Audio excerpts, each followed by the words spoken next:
প্রথমার্ধে চিডির গোলের পর দ্বিতীয়ার্ধের শুরুতেই পেনাল্টি থেকে মননদীপ সিং এর গোল। মনে হচ্ছিল 3 পয়েন্ট কার্যত নিশ্চিত ইস্টবেঙ্গলের। ম্যাচের রং বদলে গেল লাল হলুদ গোলরক্ষক গুরপ্রীত সিং এর হাত ফসকে গোল খাওয়ার পরেই। কার্লোসের নিরীহ শটে গুরপ্রীত গোল খাওয়ার কিছুক্ষণ পরেই খেলার ফল 2-2 করে দেন রান্টি মার্টিন্স।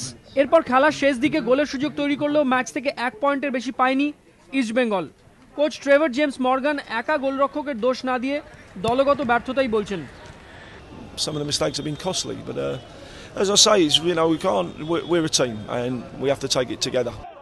ইস্টবেঙ্গলকে আইএফএ শিল্ড ফাইনালে হারানোর পর এবার আই লিগেও আটকে দিয়ে দীপক মন্ডল বলছেন প্রমাণ হলো সমর্থকহীন ক্লাবের ফুটবলাররাও ভালো পারফর্ম করতে পারে।